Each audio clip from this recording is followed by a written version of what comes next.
Hi, welcome to another episode of the Young Women in Politics program. This week we have another exciting episode with two other interesting young women who are making strides in the governance space and have interests. And so we're going to look how the exposure to governance has really broadened their perspective, and they'll tell us more about themselves. So I'm going to allow my two guests to please introduce themselves, starting with you, Anna. Okay, my name is Anna Mulenga. I'm a political activist and a good governance activist. Great. And? My name is Chilombo Kasuta. I'm also a good governance activist. Nice, great. So I would like to go into, please tell us about yourselves. Anna, maybe, we want to get to know you, so please. Okay, so my journey with politics started when I was very young. I grew up in a rural area in Chisamba. So growing up in Chisamba, I would always wonder why we were so underdeveloped. Yet when you visit places like Lusaka, maybe Kabwe, you'd see a bit of development, while in Chisamba there was no development. Hence, when I got to grade 10, I got to learn civic education. Then I began to understand a bit about governance.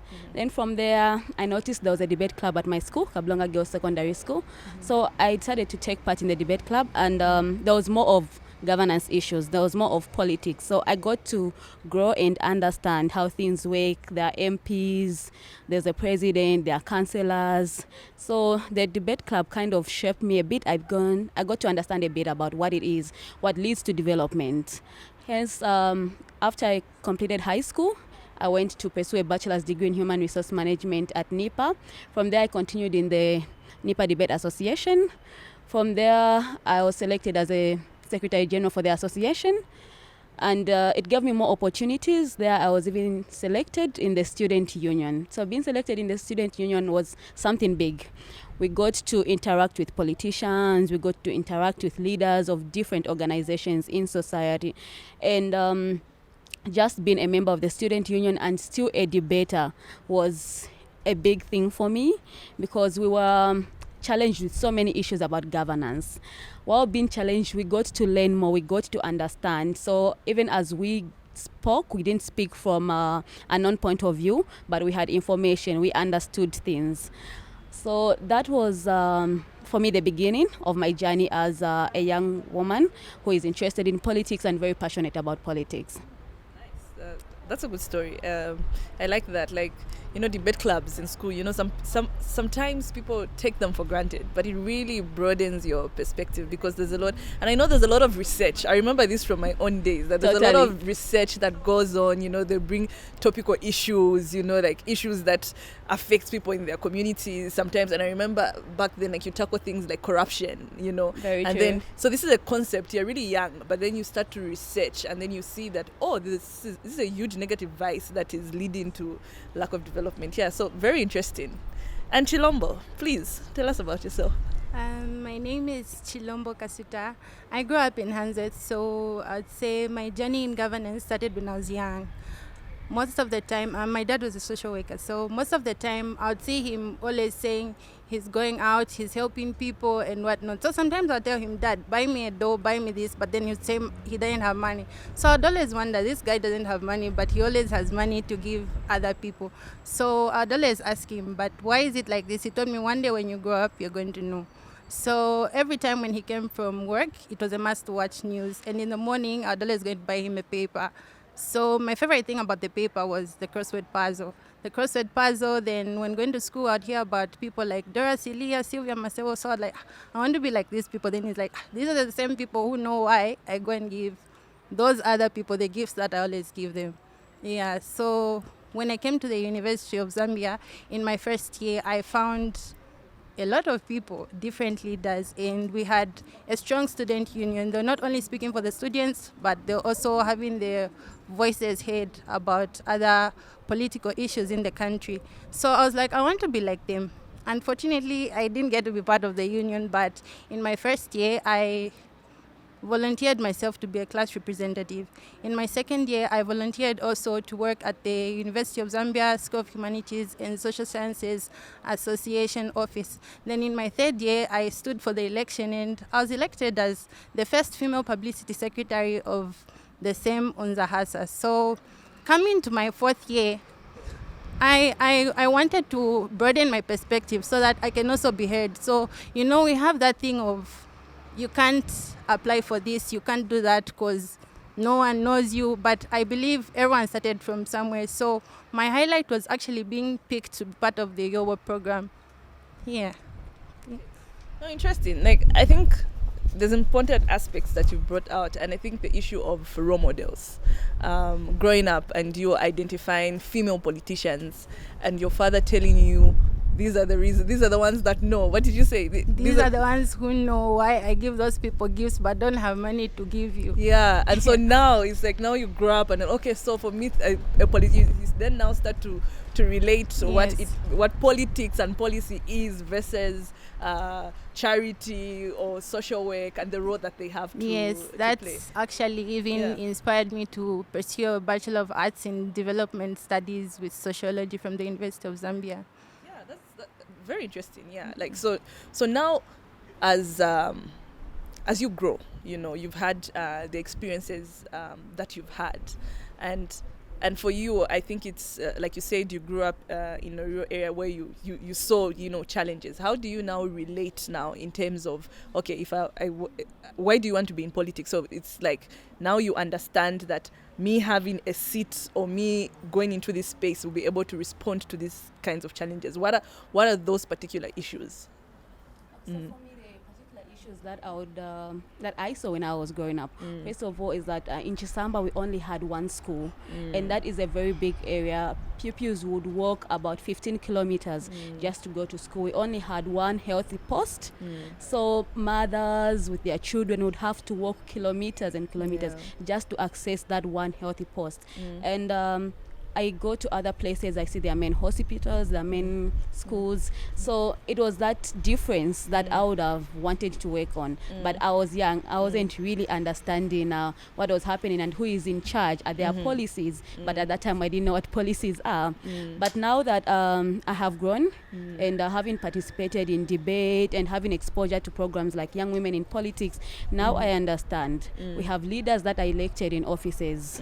They are in charge of presenting those projects to government. Right. So I've got to understand that what I want to do, there is a process, there is procedure. I do not speak from an informed point of view, but now I understand what I want to change, and coming to the change that I want to see, it starts with me. Right. I want to be the change that I want to see. I won't just leave and condemn other leaders to say you're not working, but what is it that I'm doing myself? So I have decided to take up this program so that I can now be part of the change. Great. And for you, Chilombo, what's that? I remember your father telling you now understand. So what's your understanding now, and what role do you want to play? I want to be the leader that will bring the change that I'm seeking, because growing up in Munali constituency, the only time I'd see politicians is when the elections, but then I would never see them. So me being exposed to this governance has helped me understand that there are differences in organizational systems, and it's made me appreciate the role that each person in the organization has to play. So it has also made me understand the importance of a participatory approach when it comes to programming. If we are to help people, we just can't implement a program or a project without knowing what really is the problem. So I feel it's important to involve everyone, so that not only the elite are the ones to benefit, but also the people at the grassroots, if we're to see the change. Right. So like so much inclusion, right? Yes. So what are your thoughts on, like if you go the political space, especially young women like yourselves, in terms of like participation? How can we increase? How should young women like yourselves be able to enter the space? But also, like, what are your views on Zambia in terms of like young women's actual participation in politics? First of all, the space is not that favorable for us young women. Especially looking at a country like Zambia, there's culture, there's tradition. A woman is just supposed to be in the kitchen. A woman is just supposed to be a wife material. So when they see young women like us that are getting into politics, most of them do not see us as people that want to do something for the country, as people that can do it actually. Most of them just look at us and say, maybe they're just excited about something. They do not even know what they are doing.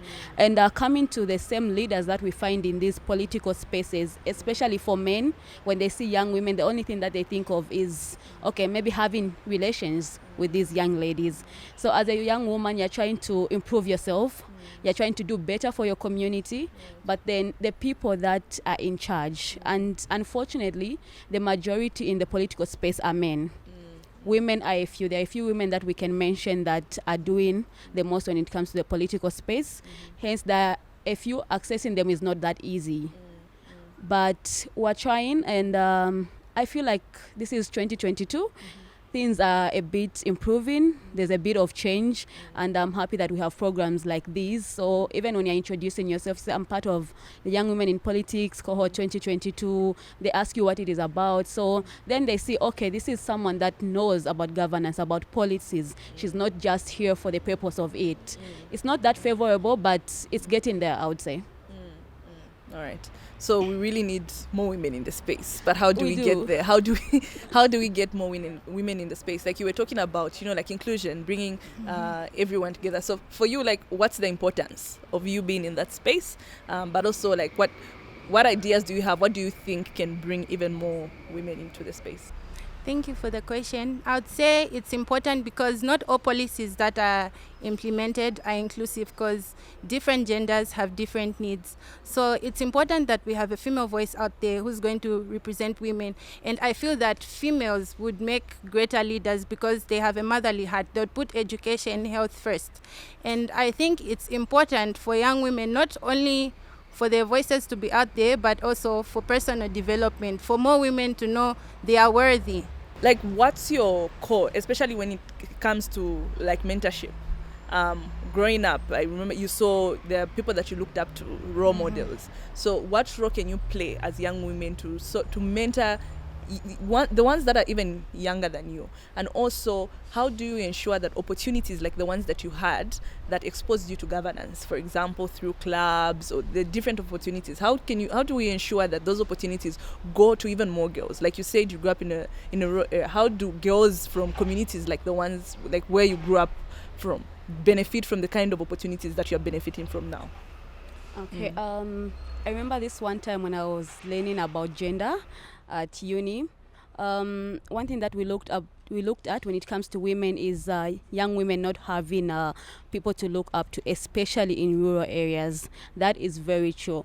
So how I'll ensure that these people, as they grow up, they too have role models. I believe I have tried my best to be where I am right now, and if I went back to where I was in Chisamba and had a chat with the young people, I believe they would be inspired. So the change that I want to seek, I can be that change. I can go back and visit that place and tell them that it is possible, you can do it. And another thing, like you mentioned, debates. Some people look at it and say this is just something that is not serious. So they don't take it as serious as they take other clubs. So I would encourage them. In rural areas, clubs like culture, those interest them very much. But what they don't know is that even clubs like debate club, they can lead you to something. You can be something great in your society. Hence, me going back, being their role model.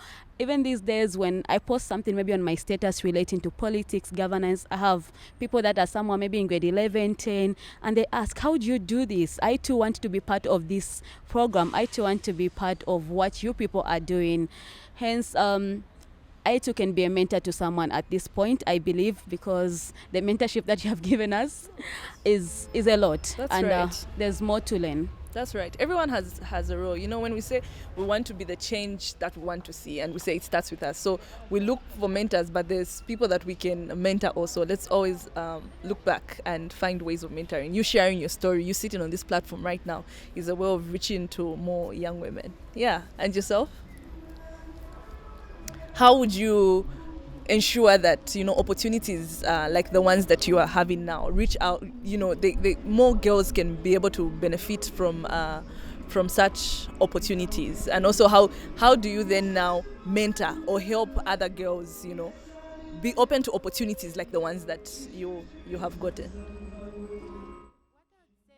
I'd encourage more people to hold trainings for young women in politics, and not just about leadership and governance, but also how you can be a reliable person in your community. you don't have to be a big organization for you to, reach out to people and mentor them. I can also start with myself. I was very intimidated to apply for the Young Women in Politics because everyone was telling me, no, they're already going to get established politicians and whatnot. But then I went on and put myself out there. So I'd encourage everyone to share every little knowledge that they have. Yeah, that's very encouraging. So if you were to talk to a younger you, like what would you like to tell them right now? Dear Anna, there's so much that the world can offer, but there's so much that you too can give to the world. The fact that you come from a rural area, the fact that you were orphaned at a very young age does not mean that you can't make it in this world. Just be confident, be positive, and know what you want to be in life. Knowing who you are and what you want to be in life is very important, and do not be intimidated. Yes, society may tell you that what you want to be is for the other gender, but that's not true. We are all humans. We have equal human rights. Therefore, you too can be great. You too can make it. Just focus and be confident and be who you are, and never forget where you're coming from. And if you to talk to a younger Chilombo, I would tell her that don't let your insecurities hold you back. Don't let other people's voices weigh your ability to do something. I'd also like to tell myself that I'm very proud of the older Chilombo because looking back before the YOWOP program, I wouldn't even be sitting here in this podcast. I would be shaking. I've learned so much. Like, I really appreciate this program, not just for governance, but also for my personal development, the way I carry myself, the way I speak, the way I talk. Yes, I tell myself to grab every opportunity that I see there, and I shouldn't undermine myself based on my qualifications because everyone starts from somewhere. If there's anything I'll take from this episode, it's really you have to grab opportunities and also put yourself out there, because really it starts with you. Sitting at home or being shy, trying to be timid, doesn't help anyone. But for you put yourself out there. That's how you help more people. Absolutely amazing. I wish you ladies the best as you continue to excel, and remember, share opportunities with as many young women. You are role models, and remember to carry so many people along. Thank you very much. Yeah, thanks. So I'm Anna, your host for this podcast. We end here, but also please remember to like, share, subscribe to this podcast, because we have more interesting episodes waiting for you.